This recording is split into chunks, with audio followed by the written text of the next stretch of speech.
মহিলারা ঈদের মাঠে আসতে বাধ্য। যেসব এলাকাতে ব্যবস্থা করা হয়নি সেসব এলাকাতে মহিলাদের ব্যবস্থা করতে হবে, জরুরি। মহিলাদের সলাত একজন পুরুষের ইমামতিতে কোনো মসজিদে কোনো জায়গাতে হবে না, বা মহিলাদের ইমামতিতে মহিলাদের সলাত হবে না, ঈদের সলাত, জুমার সলাত। মহিলাদের নিয়ে আরেকটু কথা। আবু সাইদ খুদরি রাদিয়াল্লাহু তাআলা আনহু বলেন যে খারাজা রাসূলুল্লাহ সাল্লাল্লাহু আলাইহি সাল্লাম ইলা ফিতরিন আও আধা, আল্লাহ নবী ঈদুল ফিতর ও ঈদুল আজহাতে মাঠে গেলেন, ঈদের মাঠে গেলেন। তো ওখানে এক হাদিসে এসেছে ফাউয়ালু শাইইন ইয়াবদাউ বিহি সালাহ, আল্লাহর নবী ঈদের মাঠে গিয়ে প্রথম যেটা কাজ করতেন সেটা হলো সালাত। আগে কোনো বক্তব্য হবে না, কেউ কোনো কিছু বলতে পাবে না, চেয়ারম্যান হোক, মেম্বার হোক, কোনো দায়িত্বশীল হোক, সালাতের আগে কোনো কথা নেই। ওই সময়তে আব্দুল মালিক ইবনে মারওয়ান ইবনে আব্দুল মালিক উনি কথা বলতে চেয়েছিলেন, আবু সাইদ খুদরি জোর করে মেম্বার থেকে নামানোর চেষ্টা করেছিলেন যে না, সালাতের আগে কোনো কথা নেই। তো যখন পুরুষের সাথে কথা শেষ হলো আল্লাহর নবীর, ফাআতান নিসা, তখন তিনি মহিলাদের কাছে আসলেন। মহিলাদের কাছে এসে বেলাল রাদিয়াল্লাহু তাআলা আনহু বলছেন যে ফাওয়াদাহুন্না ওয়া যাক্কারাহুন্না, তিনি তাদের উপদেশ দিলেন, তাদের আল্লাহকে ভয় করার ব্যাপারে কিছু বললেন। ওয়া আমারাহুন্না বিতাকওয়াল্লাহ, আর তাদেরকে আদেশ করলেন যে তোমরা আল্লাহকে ভয় করো। আল্লাহকে ভয় করো মানে বেপরদা চলো না, আল্লাহকে ভয় করো মানে স্বামীকে মেনে চলো, আল্লাহকে ভয় করো মানে 5 ওয়াক্ত সালাত আদায় করো, আল্লাহকে ভয় করো মানে অযথায় এখানে এখানে ঘুরতে যাও না। মহিলাদের যে স্বভাব, মহিলাদের জন্য যেটা প্রয়োজন সেটা করো, সেটা হলো আল্লাহকে ভয় করো। তারপরে তিনি দান করতে বললেন। যখন দান করতে বললেন মহিলাদের, তখন বললেন তাসাদ্দাকু তাসাদ্দাকু তাসাদ্দাকু, তোমরা দান করো, তোমরা দান করো, তোমরা দান করো। এক বর্ণনা। আরেক বর্ণনাতে এসেছে আল্লাহ রাসূল বলছেন তাসাদ্দাকনা ফাইন্নী উরিতুকুন্না আকসার আহলিন নার, তোমরা দান করো, আমি তোমাদেরকে অধিকাংশই দেখছি জাহান্নাম, জাহান্নামের অধিকাংশ মানুষই নারী, জাহান্নামের অধিকাংশ মানুষই নারী। তো দান করো মানে হলো জাহান্নাম থেকে বাঁচার পথ হলো দান, তোমরা দান করেই জাহান্নাম থেকে বাঁচো। তো এখন মহিলারা তাদের হাতকে কানের দিকে নিয়ে যেতে লাগলো, ইহবিনা ইলা আযানিহিন্না ওয়া হুলুকিহিন্না, তখন তাদের হাত তারা কানের দিকে নিয়ে গেল এবং গলার দিকে নিয়ে গেল। আর আংটির কথা এসেছে, কানের দুলের কথা এসেছে, গলার মালা বালার কথা এসেছে। তো এইগুলো খুলে খুলে এদফানা ইলা বেলালিন, বেলালের দিকে সবাই দিতে লাগলো। তো বেলাল রাদিয়াল্লাহু তাআলা আনহু বলছেন যে ওই সময়তে একটা শ্যামা বর্ণের মহিলা, গাল একটু উঁচু ভাব মনে হলো, উঁচু ভাব, এই মহিলাটা দাঁড়িয়ে বলল অবেমা ইয়া রাসূলুল্লাহ, মহিলারা জাহান্নামে যাবে কেন? কেন বেশি মহিলারা জাহান্নামে যাবে, এর কি কারণ? ওই বৈঠকে একজন মহিলা বলে ফেলল। তখন আল্লাহ রাসূল উত্তর বলছেন যে তুকসিরনাল লানা ওয়া তাকফুরনাল আশিরা, দুইটা কারণ আল্লাহ রাসূল বললেন। এক, তারা আপোষে বদনাম গীবাত করে, এরর কথা খালি বলে, বুবু শুনেছো, ও যে এই, ও যে এই, অপ্রয়োজনীয় কথা। আর আরেকটা হলো স্বামীকে মেনে চলার ব্যাপারে তারা পূর্ণ প্রস্তুত নয়, স্বামীর অকৃতজ্ঞ। আমি উপস্থিত বৈঠকের দিনই মুসলিম বোনকে হিসাবে বলছি না, আপনার কিছু করার নেই, আমারও কিছু করার নেই, পুরুষেরও কিছু করার নেই, নারীরও কিছু করার নেই। নারীদের জান্নাতের একটা বড় মাধ্যমই স্বামী। যখন আল্লাহ রাসূল বললেন যে জান্নাতের সব দরজা খোলা ওই মহিলার জন্য যে মহিলা 1 5 ওয়াক্ত সালাত আদায় করে, 2 রমজান মাসের সিয়াম পালন করে, 3 স্বামীকে মেনে চলে, 4 জেনায় লিপ্ত হয় না, তো তবে ৪ নাম্বারটা তো একটা কর্ম, জেনায় লিপ্ত হয় না, ওটা সবার জন্যই জরুরি। কিন্তু আগের ৩টা কি? ১ ৫ ওয়াক্ত সালাত, ২ রমজান মাসের সিয়াম, ৩ স্বামীকে মেনে চলা। তাহলে কি হলো? তাহলে ইবাদতের সাথে একটা বড় অংশ কি হয়ে গেল? স্বামীকে মেনে চলা জান্নাতে যাওয়ার মাধ্যম। আমি এই জন্যই বলি, আজকে বলে নয়, চিরজীবনের বক্তব্য, মহিলাদের জন্য উচিত যে কোনো মূল্যে, তিতা লাগুক মিঠা লাগুক, স্বামীকে মেনেই চলতে হবে, এটা মেনে নিতে হবে। নিতান্তই যদি বুঝে যে সংসার করা যাবে না, সে সালাত আদায় করে না, মদ খায়, নিত সবসময় গালি দেয়, অন্যায়ের শেষ নাই, যদিও সিদ্ধান্ত নেয় যে চলা যাবে না, তো খোলা তালাক করে নিতে পারে। বুখারী মুসলিমের হাদিস। মহিলাও খোলা তালাক করে নিতে পারে। হয় সংসার থেকে ফিরে আসতে হবে, আর না হলে সংসারে থাকলে স্বামীকে মেনে চলতে হবে। মাস মাস কথা বন্ধ থাকবে, সপ্তাহ সপ্তাহ কথা বন্ধ থাকবে, এক ঘরে স্বামী থাকবে, এক ঘরে স্ত্রী থাকবে, এটা হবে না, এটা সংসার নয়। আমি আপনাদের প্রথমত আন্তরিকভাবে এইটা অনুরোধ জানাচ্ছি। মিডিয়াতে আমরা অবগত হচ্ছি, পৃথিবীর সকল বাঙালিকে আমি অনুরোধ জানাচ্ছি যে আপনি আমার দিনী বোন, জান্নাত পাওয়ার একটা বড় মাধ্যম স্বামীকে মেনেই নিতে হবে, এটাই ঠিক, এটাই আল্লাহর বিধান, এটাই নবীর বিধান। আমারও কিছু করার নেই, আপনারও কিছু করার নেই। যদিও আপনাদের ছেলে মানুষ করতে অনেক কষ্ট হয়, স্বামীর সাথে সংসার করতে অনেক কাজ করা লাগে, বাড়ির সব কাজ সামলানো লাগে, ছেলে মেয়েকে সামলানো লাগে, বাড়ি গুছাতে হয়, এটাই কাজ। আপনাকে এই জন্যই সৃষ্টি করা হয়েছে, দেশ চালাতে হবে, অফিস আদালত চালাতে হবে, কোর্ট কাছারি চালাতে হবে, ব্যাংকে যেতে হবে, এই জন্য নয়। অযথা শুধু মহিলারা হাটে বাজারে গিয়ে ভিড় জমাচ্ছে। স্বামীর কাজ, ছেলের কাজ, দেবরের কাজ, ভাসুরের কাজ নিজে কাঁধে করে নিয়ে মাঠে মাঠে ঘুরে বেড়াচ্ছে। আপনি কেন যাবেন? আমি তো বক্তব্যে বহুদিন বলেছি, আপনি বাজারে কেন গেলেন? স্বামী কি মরেছে? দেবর কি মরেছে? ভাসুর কি মরেছে? বাপ কি মরেছে? শ্বশুর কি মরেছে? বোনের ছেলে কি মরেছে? ভাইয়ের ছেলে কি মরেছে? অনেক মানুষ আছে। আর এই মুহূর্তেই বাজার করতে হবে, এটা কে বলল? আল্লাহ রাসূল কি আদেশ করেছে বাজার কাল করব? মানে প্রয়োজনকে আপনি এভাবে মেনে নিলেন কেন? এটা তো সালাত নয়, পৃথিবীতে সবচেয়ে জরুরি কাজ সময় হলেই পড়তে হবে। বলেন তো সেটা কি? চলো সালাত। হজে দেরি চলে, হজ ফরজ, এবছর করবো না, সামনে বছর করবো, এই যে চলে, সমস্যা নেই। যাকাতে দেরি চলে, 1 মাস আগে দেন, ফরজ বিধান, 1 মাস পরে দেন, চলে, সমস্যা নেই। সিয়াম, এই যে অসুস্থ আছেন, রমজান মাসের সিয়াম করিয়েন না, পরে করেন। সফরে আছেন, এই রমজান মাসের সিয়াম করিয়েন না, পরে করেন। একটাই ইবাদত কোনো সমস্যা মানে না, সেটা কি বলেন তো? সেটা সনদ, কোনো সমস্যা মানে না। অতএব পৃথিবীর দিনী বোনদেরকে আমি বলতে চাই যে বাড়িতে থাকতে শিখুন, আল্লাহকে ভয় করুন, আর স্বামীকে মেনে চলুন। মহিলারা ঈদের মাঠে আসতে বাধ্য। জাহান্নাম থেকে বাঁচার একটাই পথ হলো দান, পুরুষেরও তাই।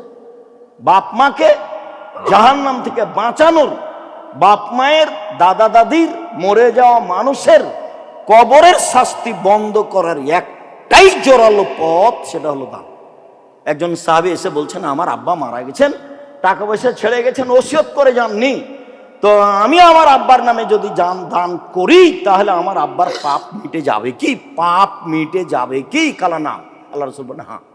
তখন তিনি বললেন না যে ছোট পাপ, তখন তিনি বললেন না যে বড় পাপ, বললেন হ্যাঁ তোমার আব্বার পাপ মিটে যাবে, তুমি দান করলে তোমার আব্বার পাপ কি হয়েছে? মিটে। হাদিস তো বুখারী মুসলিম। কিছু দিয়ে এটা করতে পারবেন না। প্রতি মাসে যদি উমরা করতে যান হবে না। আর উমরার নেকির চেয়ে দানের নেকি হাজারো লক্ষ গুণ শক্তিশালী। এখন তো উমরা মানুষের ফ্যাশন হয়ে গেছে, টাকা আছে চলো যাই, রমজানের শেষ দশক আহল পরিবার নিয়ে উমরা করে আসি আর কিছু ছবি উঠাই।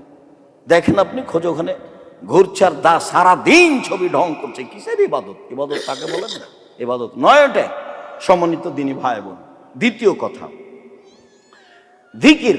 আমরা ঈদের মাঠে বলার জন্য নিয়মিত বলে আসছিলাম যে তাকবীর, তাকবীরের জন্য সময় নির্ধারণ করেছিলাম গত দিন চন্দ্র ওঠার পর থেকে নিয়ে এই দিন সূর্য ডোবা পর্যন্ত।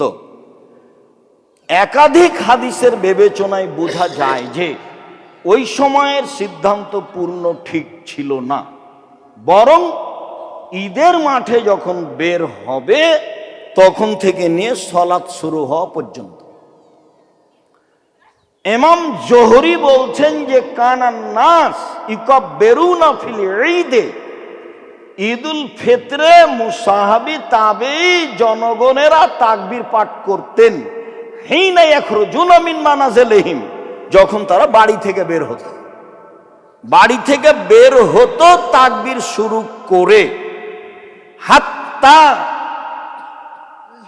ইয়াতুয়াল মুসাল্লা, ঈদের মাঠে আসা পর্যন্ত, এক বর্ণনা। দুই, হাত্তা ইয়াখরুজাল ইমাম, ইমাম সালাতের জন্য এইখানে আসা পর্যন্ত।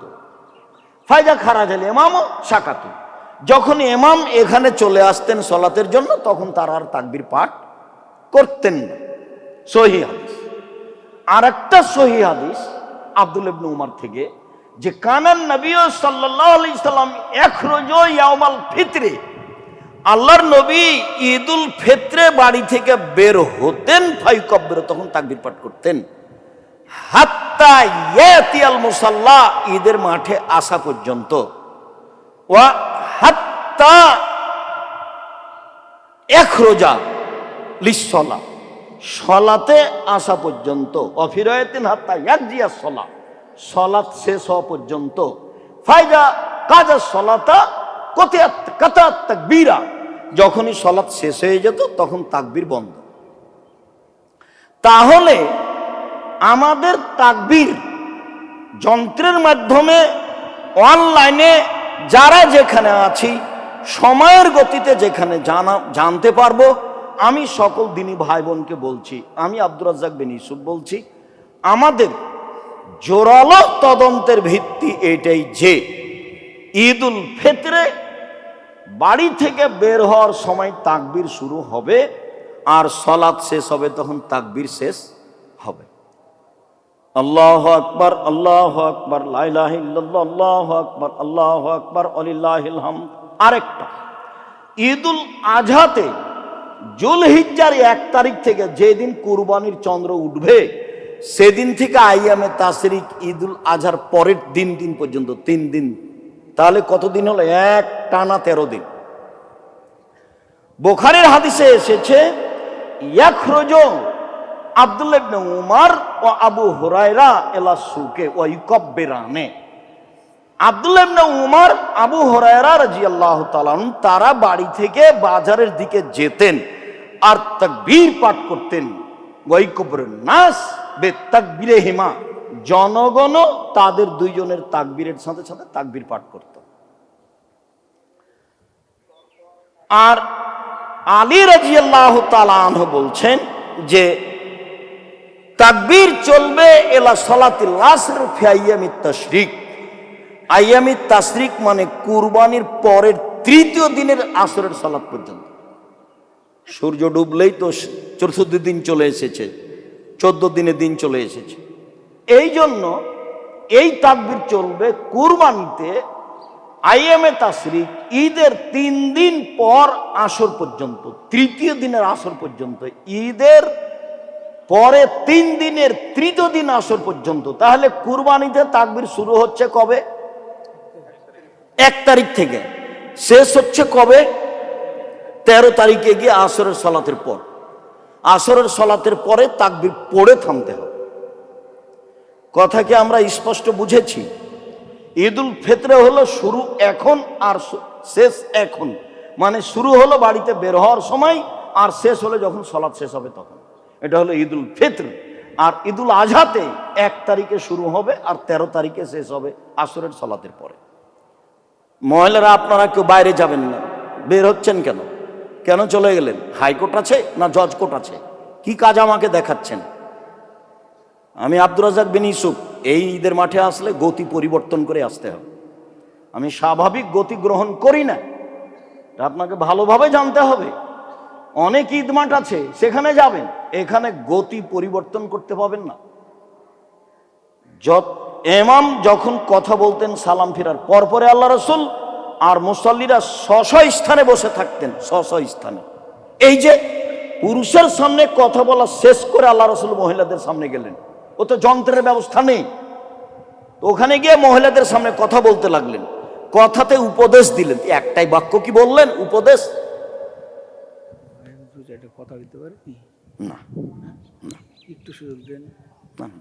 ওই ওই পড়ার যে একটা ঈদগাহ, এখন হয়েছে দুইটি ঈদগাহ ডাঙ্গিপাড়াতে, আপনার জন্যে মনে আশা করছি, এর জন্যে যে আমি কথা ডুপ্লিকেট না, আমাকে সুযোগ দেওয়া হোক। আচ্ছা পরে নাহলে আপনাকে বলতে হবে। আচ্ছা বলছি, তোমার কথা বলবো আমি, ঠিক আছে। এতদিন ছোটবেলা থেকে 44 বছর বয়স হয়নি, তিনটাই দিয়ে এসেছি, এখন দুইটাই। আচ্ছা ওটা আমি জানাচ্ছি, আগামীতে যেন অবশ্যই চেষ্টা করছি। বারাকাল্লাহ, জাযাকাল্লাহ, বারাকাল্লাহ। অবশ্যই। ওটা জেকের তোমাদের সম্পর্কে কে হয়? ভাই না চাচা, মামা? ও, তো এ বেদগাড়াতে না, বেদগাড়া ডাঙ্গিপাড়ায় দুটা ঈদের মাঠ ছিল। তা আমরা খুব চেষ্টা করেছিলাম যে তিনটে, যাই হোক দুটা তিনটে যাই হোক, তো যখন আমরা চেষ্টা করেছিলাম যে জামিয়া সালাফে আপনাদের বড় প্রতিষ্ঠান, ঈদের মাঠটা সবাই এখানে এসে করি, তা আমরা খুব চেষ্টা করেছিলাম, সফল হব মনে করে দুইবার আমি এখান থেকে মুসাল্লিকে নিয়ে গিয়ে ওখানে পড়েছি। এখানে বসা মুসাল্লিকে নিয়ে গেছি কোথায়? ওই মাঠে নিয়ে গেছি যাতে এটা সমাধা হয়। কিন্তু এখন তো সমাধা তো উপরওয়ালা কি চান আমরা তো বুঝতে পারি না, উনি যেটা চান সেটাই হবে।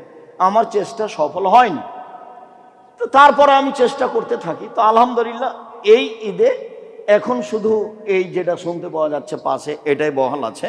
আর ওইদিকে যেটা ছিল তারা আপনাদের এখানে চলে এসেছে এবং তারা তাদের ঈদ মাঠকে এটা তারা বন্ধ করে দিয়েছে। আমরা এখানে ঈদের মাঠ চালাবো।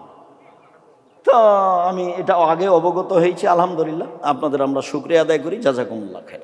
আল্লাহ আরও যারা আছে ওদেরকে যেন আল্লাহ হেদায়েত করেন। এতে আমাকে যদি কিছু করা লাগে, কিছু বলা লাগে, বৈঠক করা লাগে, কিছু করা লাগে, ঈদের মাঠ কি করতে হবে সেটা করা লাগে, সেটা আমি করবো ইনশাআল্লাহ। বস, জাযাকুমুল্লাহ খাইর। আমরা উপরওয়ালাকে বলছি, বস। আলহামদুলিল্লাহ। আচ্ছা, জাযাকুমুল্লাহ খাইর, তোমার ভালোবাসাকে স্বাগতম জানাই। তো এইবার বুঝলাম একটু তাকবীরে যে তদন্তটা ছিল, সেই তদন্ত কোরআন মাজিদের একাধিক আয়াত অনুপাতে বাড়ানো যায়। সেটা সব কুরবানির সাথে। আল্লাহ তাআলা বলছেন যে ফাযকুরুল্লাহ ইনদাল মাশআরিল হারাম।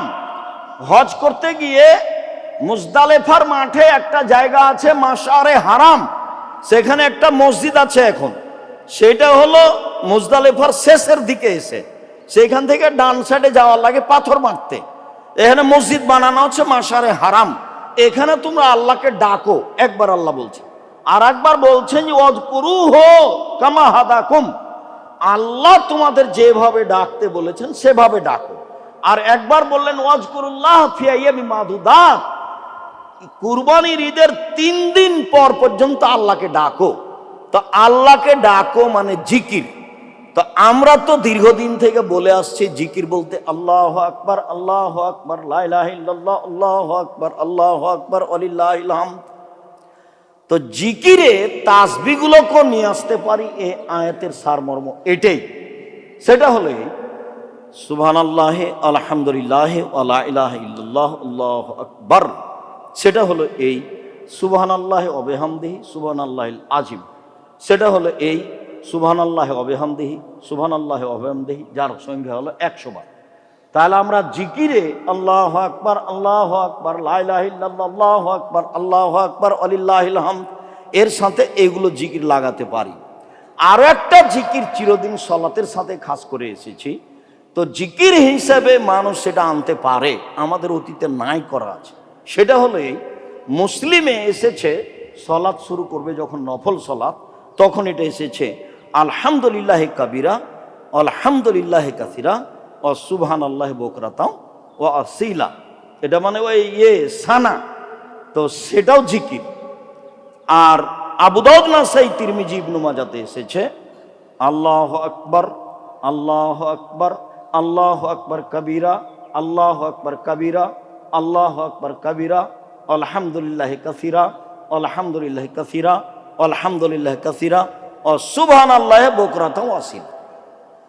তো এই বর্ণনাগুলি সহিহ, তবে সলাতের সাথে সম্পৃক্ত জিকির হিসাবে এগুলো বলা যায়। আজকের বৈঠকে এটা বলা হবে। এতদিন যাবৎ শুধু কি ছিল? আল্লাহু আকবার, আল্লাহু আকবার, লা ইলাহা ইল্লাল্লাহ, আল্লাহু আকবার, আল্লাহু আকবার, ওয়ালিল্লাহিল হামদ। জিকির হিসাবে ওগুলো আমরা আনতে পারি। আপাতত জিকিরের কথা শেষের কথাটুকু ফেতরা। ফেতরার আমি হাদিস পড়ে অনুবাদ করে বলছি না, আলোচনার ফলাফল এই যে ফেতরা শস্যই দিতে হবে, দিতে বাধ্য, শস্যই দিতে হবে বা খাদ্য। হাদিসে যেটা এসেছে আবু সাইদ খুদরি থেকে, সেটা হলো আল্লাহ রাসূল 1 নম্বর শব্দ আছে ওই হাদিসে। আর বুখারী মুসলিমের হাদিসে 1 নম্বর শব্দ এসেছে খেজুর, 2 নম্বর শব্দ এসেছে জব, 3 নম্বর হলো সবকে দিতে হবে, পুরুষ নারী ছোট বড়, সেদিন যেটা জন্ম নিয়েছে তারও দিতে হবে ফেতরা। ফকিরকেও ফেতরা দিতে হবে, ফেতরা দিতে বাধ্য, এটা ফরজ, দিতেই হবে। ফকির দেখ তারপর আবার বেশি নেবে, সবাইকে ফেতরা দিতে হবে। এইখানে পরিমাণের কোনো হিসাব নাই, পরিমাণকে আমি জাকাত দিচ্ছি যে পরিমাণ দিব, এইটা হলো আপনার সিয়ামটাকে ঠিক করার জন্য, পবিত্র করার জন্য। আল্লাহ রাসূল বলছেন তোহরাতাল সিয়াম, তুমি এই ফেতরাটা দিয়ে দাও, তাহলে তোমার সিয়ামে কোনো ত্রুটি থাকলে ওটা কি হয়ে যাবে? সুন্দর হয়ে যাবে, ঠিক হয়ে যাবে। এই জন্য তাহলে সবারই ব্যাপার, ধনী গরিব ফকির সবাইকেই ফেতরা দিতে হবে। জরুরি যে পরের হাদিসে আসলো 1 খাদ্য, 2 খেজুর, 3 জব, 4 পনির, 5 কিশমিশ। তাহলে খাদ্য তো আসলো। কেউ যদি বলে যে আমার পাশের গরিবগুলোকে সেমাই চিনি কিনে দিয়ে আসবো 2.5 কেজি, চলবে, সমস্যা নেই। যেহেতু খাদ্য, তা আমরা সাধারণত বাছাই করেছি চাউল। পছন্দ, এটা পছন্দ, অপছন্দের কিছু নেই। তা আপনি যদি মনে করেন যে সেমাই দিব, চিনি দিব, আটা দিব, দেন। পরিমাপ 2.5 কেজি, এটাই ঠিক। 19-20 কেউ বলতে পারে, 2 কেজি 400 বলতে পারে, কেউ 2 কেজি 600 বলতে পারে। তা আমাদের যেটা আগে থেকে হিসেব আছে 3.25 সের 2.5 কেজি, এটা ঠিক আছে। এখান থেকে আমাদের ফেরার কোনো সুযোগ নাই।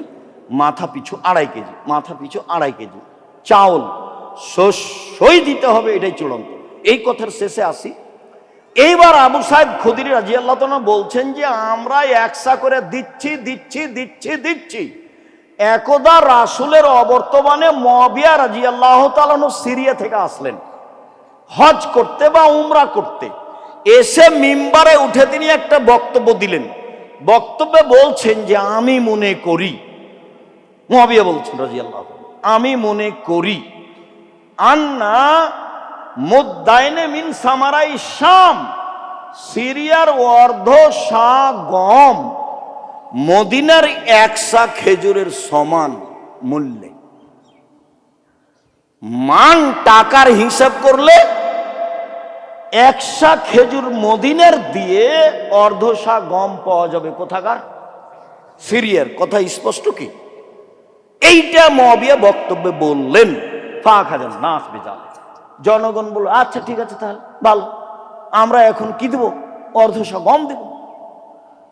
এখন আমরা যারা মাযহাব মানি তারা অর্ধ সা গম কিভাবে দিতে গেলাম?